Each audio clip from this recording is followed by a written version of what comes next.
Mister Bachchan అయినా హరీష్ శంకర్ గారి గురించి ఏం చెప్తామండి. I think is beyond saving. ఎందుకంటే రీమేక్ సినిమాలే కష్టం అని చెప్పి మాట్లాడుతున్నారంటే మీరే అర్థం చేసుకోండి. ఒక సినిమా తీయడానికి ఒక పుస్తకం లేదా ఒక పేపర్లో వచ్చిన ఒక న్యూస్ లేదా ఒక కొటేషను లేదా బయట మనకు తమాషా కనిపించే ఒక క్యారెక్టర్ ఏదన్నా ఇన్స్పైర్ అవ్వచ్చు, విచిత్రం ఏదైనా ఇన్స్పైర్ అవ్వచ్చు. Hello guys, welcome to Barwell pitch meetings. కొత్తగా వచ్చినైతే లైక్, షేర్, సబ్స్క్రైబ్ ఇవన్నీ చేసుకుంటూ వెళ్ళిపోండి. సినిమాలు వచ్చేస్తున్నాయి, మన ట్రైలర్ రివ్యూలు మాత్రం చాలా లేట్గా ఇస్తున్నాం అనమాట. కొంచెం బిజీ స్కెడ్యూల్ అర్థం చేసుకోండి. మొదలు పెడదామండి. మిస్టర్ బచ్చన్ ఎక్స్పెక్టేషన్స్ ఏంటి? బేసిక్గా హరీష్ శంకర్ గారు అంటే రీమేక్స్ అయిపోయింది. ఎందుకు అంటే ఈ మధ్య అవే వస్తున్నాయండి. ప్లస్ రీమేకులు కూడా మామూలు రీమేకులు కాదు, రీమేకులు గబ్బులు చెప్తారు. అట్లీస్ట్ నా ఒపీనియన్లో. ఆయన ఒపీనియన్లో ఆయన మాస్టర్ పీస్ తీస్తున్నాను అనుకోవచ్చు. ఎందుకు గబ్బు నీకెందుకు అనిపిస్తుంది? నీ దగ్గర ఎవిడెన్స్ ఏమన్నా ఉంది అంటే సింపుల్ అండి. ఒక మంచి సినిమా, ఒక మంచి ప్లాట్ డ్రివెన్ సినిమాని తీసుకొచ్చి కమర్షియల్ ఎలిమెంట్స్ పెట్టాలి. ఏవైతే తెలుగు సినిమాలని కొంతమంది తక్కువ చూపు చూస్తారు వేరే లాంగ్వేజ్ వాళ్ళు. మీరు ఎప్పుడైనా అవుట్ ఆఫ్ ది స్టేట్ వెళ్ళి ఉంటే, ఎక్కడ కాలేజ్లో కానీ ఎక్కడ జనాలు చూస్తుంటే ఆమె తెలుగు సినిమాలు మొత్తం మాస్ మసాలా బాలయ్య తొడగొట్టడే ఉంటాయి కదా, అలా అంటారు కదా. అలాంటి వాటిని నిజం చేసే సినిమాలు ఈయన తీస్తూ ఉంటారు అనమాట. ఎందుకంటే కమర్షియల్, దట్స్ ఇట్. కమర్షియల్ అంటే ఏంటి? కుడితే ఫైట్లు ఉండాలి, ఎగిరిపోవాలి, అవన్నీ ఉంటాయి. ఒరిజినల్లో ఉంటావు. మన సార్ పెడతారు ఇక్కడ. సాంగ్లు ఉంటాయి, నడుము షాట్లు ఉంటాయి, లవ్ యాంగిల్ ఉంటాయి, లవ్ ట్రాక్లు ఉంటాయి.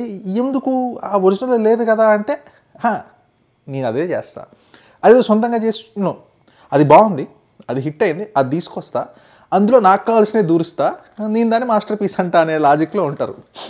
డీజే తీశారు, ఒరిజినల్ అటెంప్ట్ అన్నారు. అది నాకు అసలు I could not bear it అండి. దాని గురించి పిచ్ మీటింగ్ కూడా చేశాను. అసలు దాన్ని తీసాను ఒప్పుకోట్లా. చాలాసార్లు దబాయిస్తారు, ఈ సినిమా చాలా బాగుంది, మీకు నచ్చలా, అది హిట్ సినిమా అని. ఓకే, హిట్ ఫ్లాప్ ఫైనాన్షియల్స్ అయి ఉండొచ్చు, కానీ it's not at all a good film నా దృష్టిలో. సాంగ్స్ బాగుంటాయి, బట్ సినిమా మాత్రం చాలా కష్టమే. అండ్ పూజారి లాగా ఏదైతే చేస్తారో చాలా క్రింజ్ అనిపించింది నాకు. అల్లు అర్జున్ గారు చేస్తే క్రింజ్ అనిపించింది, కానీ అసలు చంపేసింది అయితే జూనియర్ ఎన్టీఆర్ గారు. ఒకప్పుడు రక్తాలు చిందించారు. ఇప్పటికీ చూస్తుంటాం, ఇప్పటికీ మీమ్స్ వస్తూ ఉంటాయి. నా మీద కూడా ఆ టెంప్లెట్ మీమ్స్ వేస్తారు. సో ఓకే, ఆయన సినిమాలో నాకు ఏదైనా నచ్చినాయి అంటే షాకు, మిరపకాయ. గబ్బర్ సింగ్ కూడా అందామనే ఉంది, కానీ గబ్బర్ సింగ్ కూడా ఆయన క్రెడిట్ ఇవ్వదలుచుకోవట్లేదు నేను. ఎందుకంటే అదే సినిమా యాజ్ ఇట్ ఈజ్ హిందీలో ఏది జరిగిందో దింపేసున్నా నడిచిపోయేది. పవన్ కళ్యాణ్ గారికి అది బాగా సింక్ అయ్యే cinema. At the same time pure remake. అసలు దబంగ్లో కూడా అదే ఉంటుంది, అదే స్వాగ్ ఉంటుంది. ఆల్మోస్ట్ దింపేశారు, క్రెడిట్ మొత్తం ఆయన తీసేసుకుంటున్నారు. ఓకే, ఆయనకే రావాలి, ఆయన డైరెక్టర్. బట్ ఇంకా ఆఫ్టర్ దట్ ఏమైందంటే ఏం చెప్తామండి, గద్దెలకొండ గణేష్ వచ్చింది, అక్కడితో నాకు ఇంకా హోప్ అంతా పోయింది. ఎందుకురా అంటే Gaddalakonda Ganesh original Jigarthanda movie lovers almost అందరూ చూసుంటారండి. One of the very good films. నేను చాలా అర్లీ స్టేజ్లో చూశాను. అరే ఏం రా సినిమా, అసలు ఏమన్నా ఉందా కాన్సెప్ట్, అసలు ఇలా ఎలా ఆలోచించారు. XX కూడా చూశాను, XX కూడా నాకు చాలా అంటే చాలా బాగా నచ్చింది. ఏం రా సినిమాలు అనుకునే టైంలో దా అని చెప్పి మన దగ్గర తీసుకొచ్చి విలన్ అవ్వడం కోసం లవ్ స్టోరీ ఉండాలి, పెట్టేస్తారు. పూజా హెగ్డే గాని తీసుకొచ్చేస్తారు, నడు షాట్ పెట్టి ఓ పాత సాంగ్ రీమిక్స్. ఇవన్నీ ఎందుకురా అంటే తప్పదు, మన ఆడియన్స్ కోసం అని చెప్పేసి కవర్ డ్రైవ్లు ఇస్తారని నా ఫీలింగ్. లేదా మన ఆడియన్స్ అంతే ఉన్నారు, yes we want that songs అంటారా, కింద రాయండి. అట్లీస్ట్ ఎట్లా అప్పుడన్నా కొంచెం పబ్లిక్ ఒపీనియన్ తెలుస్తుంది కదా. ఇప్పుడు గద్దెలకొండ గణేష్ ఎందుకురా అంటే ఈ రైడ్ రీమేక్ అన్న వెంటనే నాకు అసలు ఆ సినిమా మనం ఇప్పుడు ఇంత లేదే, ఎవరబ్బా అని చెప్పి చూసా. హులులో ఉంది, మీరు కూడా కుదిరితే చూడండి. అది చూసి మీరు ఈ సినిమా చూస్తే మీకు బీపీ రాకపోతే నన్ను అడగండి. రైడ్ సినిమా అజయ్ దేవగన్నే ఆల్రెడీ కొంచెం ఓవర్ ద టాప్ చేస్తుంటారు. ఎందుకంటే మన ఖైదీ సినిమా ఉంది తమిళ్ది, దాని ఆయన బోలా అని చెప్పి ఒకటి తీసారు. ఆ ట్రైలర్ చూస్తే మైండ్ బ్లాక్ అయింది నాకు. అలాంటిది ఇది కూడా కొంచెం ఓవర్ యాక్షన్ ఏదో ఉంటుంది అనుకున్నా, కానీ రైడ్ అనే సినిమా డైరెక్ట్ ప్లాట్ అండి, సెగలేదు. సాంగులు, డ్యాన్సులు, డిచ్చుకి ఏం లేవు. ఫైట్స్ కూడా ఉండవండి, ఫైటే లేదు సినిమాలో.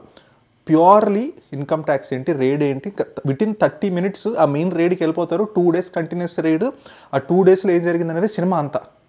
హీరోయిన్ రోల్ కూడా చాలా అంటే చాలా తక్కువ, వాళ్ళ వైఫ్ రోల్ ఉంటుంది.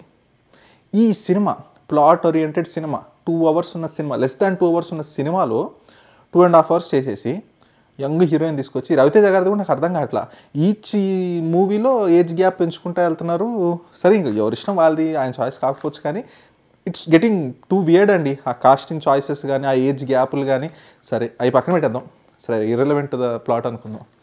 హీరోయిన్ ఉంటుంది, 3 సాంగ్లు ఉంటాయి, రెప్పల్ డప్పులు జిమిక్కి అని ఏవో సాంగులు వస్తున్నాయి, బ్యాక్ పాకెట్లో చేతులు వెళ్తున్నాయి. ఇవన్నీ ఎందుకురా అంటే కమర్షియల్ సినిమా, బ్రెయిన్ ఇంట్లో పెట్టి రావాలి మనం, అట్లనే ఉంటుంది. ఫస్ట్ హాఫ్ నాకు వచ్చిన ఇన్ఫర్మేషన్ ప్రకారం ఫస్ట్ హాఫ్ మొత్తం ఇదే ఉంటుందంట, ఇంటర్వెల్ దగ్గర నుంచి మెయిన్ ప్లాట్కి వెళ్తుందంట. ఎందుకండి, ఎందుకు ఈ కామెడీలు, 3 సాంగులు, ఒక ఐటమ్ సాంగ్ ప్లాన్ చేసినట్టున్నారు? వై? ఏమనంటే అదే ఇప్పుడు ఇలాంటి సినిమాలకి నాకైతే నచ్చదు. అదే ఎక్స్పెక్టేషన్ నాకైతే ఉంది. ఏమన్నా సర్ప్రైజింగ్గా తీసారా, ఏమన్నా ఉంటుందని చెప్పి ట్రైలర్ మళ్ళీ చూసా. రొటీన్ రొట్టకొట్టుడు తప్ప ఏం లేదండి. హీరోయిజము, ఇట్లా డైలాగులు ఇట్లా ఏళ్ళు చూపించాలి, ఓ సూట్ బ్లేజర్ వేస్తారు, ఫైట్స్ ఉన్నాయి, 2-3 ఫైట్స్ ఉన్నాయి, లారీ చేజ్ అంట, ఏదో చూసిందని చెప్తున్నా. అవి ఏం లేవండి ఒరిజినల్లో. సో బేసిక్గా జరిగేది ఏంటంటే, ఒరిజినల్ బాగుంది కాబట్టి తీసుకొస్తాం, దాంట్లో మనం మన మాస్ మసాలా కలిపి గబ్బు లేపుతాం, ఇక దాన్నే మనం మాస్టర్ పీస్ అనుకుంటూ బతికేయాలి. నాకైతే చెప్తున్నా కదా, ఆగస్టు 15th కదా రిలీజు, 15th రోజు ఫిక్స్ అయిపోయా. చిన్నప్పుడు స్కూల్లో best out of waste competitions అని ఉండేవి. అంటే వేస్ట్ మెటీరియల్స్తో తీసుకొచ్చి ఏదో ఒక ప్రోడక్ట్ ఏదో ఒకటి చేయాలి, దాన్ని జడ్జ్ చేసి అట్లనే సేమ్ యాస్టీజ్కి రెండు బెస్ట్ అవుట్ ఆఫ్ వేస్ట్ దాంట్లో ఏది which is the lesser evil అన్నట్టు తెచ్చుకోవాలి. అయినా ఏ రాయితో కొట్టుకుంటే ఏంటండి, పగిలేదు నాతలే కదా. ఈ అన్నిట్లోకి బాధ పీకే ఫ్యాన్స్కే అండి. అప్పుడు జరిగింది, ఇప్పుడు జరుగుతుంది. ఈ సినిమాలు రీమేకులు చూసి అట్లీస్ట్ రేడు కొంచెం ప్లాట్ డ్రివెన్ సినిమా, కొంచెం కొత్తగా ఉండొచ్చేమో అని చెప్పి కొంచెం అనుకోవచ్చు రవితేజ గారి ఫ్యాన్స్. ఇంకా పవన్ కళ్యాణ్ గారి ఫ్యాన్స్ అయితే అదేదో తెరి రీమేక్ అంట, ఆ తెరియే అవుట్డేటెడ్ రొట్ట సినిమా, దాన్ని తీసుకొచ్చి ఈ నెల తర్వాత రీమేక్ చేసి పవన్ కళ్యాణ్ గారి చేపిస్తున్నారంటే ఫ్యాన్స్ మీరైనా కొంచెం చెప్పండి. మీరు చెప్తే వింటారేమో, ప్లాట్లో కొంచెం మంచి చేంజెస్ చేస్తారేమో. ఇది మన ఎక్స్పెక్టేషన్స్ అనమాట. నాకైతే అస్సలకే లేవు. ఎందుకంటే చెప్పే కదా, మనం చూసాం ఆల్రెడీ, డీజే చూసాం, గద్దెలకొండ గణేష్ చూసాం, ఆ రీమేక్ స్కిల్స్ ఏవో చూసాం. ఆయన దృష్టిలో ఆయన సాంగులు పెట్టేసి ఏదో 90s అంటారు, క్యాసెట్స్ అంటారు, నాకు అట్లీస్ట్ ఇర్రెలవెంట్, నాకు ఎన్నో అవసరం లేదు. ప్లాట్ ఏంటి, స్టోరీ ఏంటి, ఎలా తీసుకెళ్తున్నారు అంతే. ఈ సాంగులు, నడువులు, బ్యాక్ ప్యాకెట్లో హ్యాండ్స్, ఇట్స్ ఓకే, దానికి ఆడియన్స్ ఉండొచ్చేమో, నేనైతే ఆడియన్స్ కాదు. సో ఇది మన ఎక్స్పెక్టేషన్ అనమాట. మీకేమనిపిస్తుంది? మీరు కింద రాయండి. చూసినప్పుడు బాగా కలుద్దామని వచ్చారు. Thank you.